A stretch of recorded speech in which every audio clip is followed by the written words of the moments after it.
I have wonderful news to share with you today. The story that led me to starting my channel in the first place was the story of Arthur Badger.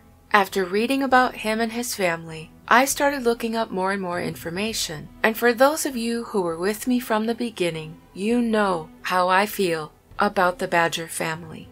I've spoken about his family so many times since I started. When I heard what happened to them, and how long ago it was, how long they'd waited for justice, I was enraged. Arthur's story was my inspiration. This is Legal Updates with Cassidy, the happiest news for some of Alex's longest standing victims. Welcome. I created my channel on the idea that I wanted to see the victims become as well known as Alex. My tagline was, "We've all heard about the number of indictments. Let's hear about the victims." I wanted their stories to be told and for them not to be forgotten. I didn't have a clue what I was doing then. I used my little Surface tablet. I didn't have a microphone. It was a mess. But I was determined.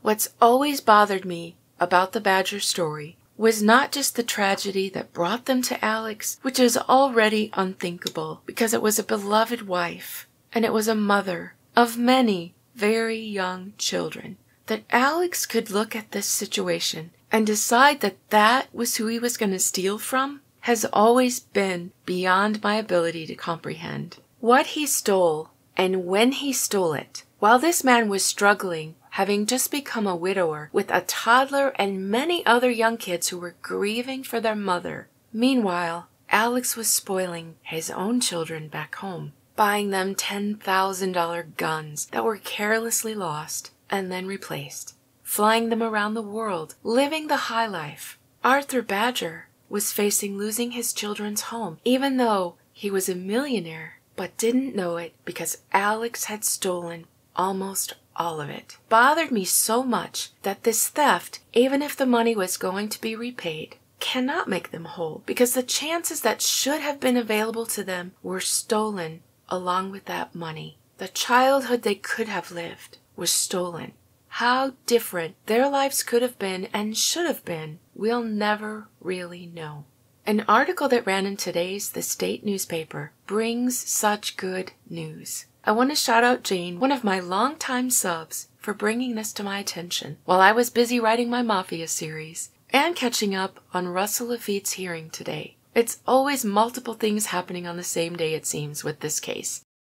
So this article was written by David Weissman. In a few of my stories about the Badger family, you'll find the details of how not just Alex, but the entire system failed this family. Alex couldn't get a hold of the children's settlements because they were in trusts, so he had no interest in them whatsoever. He didn't explain them to Mr. Badger. He didn't offer any advice or any help whatsoever about these trusts.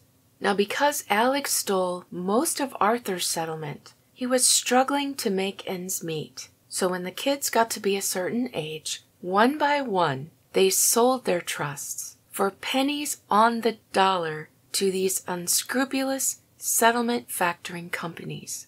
It was headed by a man who'd already found himself in legal trouble and was banned from operating in another state, along with several local attorneys who helped it all take place. The judge as well was known as the one with the highest amount of these sold trusts. And again, I'm linking the episodes in comments so you can hear that whole story. But thankfully, and you all know he's my favorite, Tiger Tensley came along, and when he heard about these structured settlements being sold, he was in disbelief. This article says that he vowed to do whatever he could to reinstate these lost structured settlements. He has kept that promise. We see here that a settlement's been reached and will be signed off by a judge next month. And I can't tell you how I happy cried when I read this. These girls will have their payments fully reinstated and will receive an additional $2.3 million.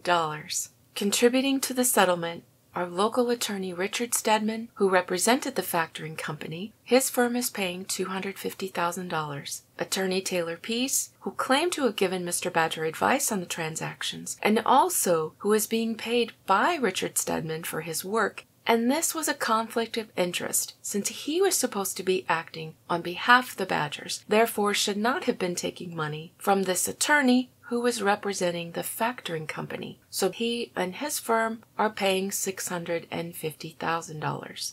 We also have Martin Harvey, who served as guardian ad litem for the girls, and told the court that these deals were in the girls' best interest, though they obviously were not.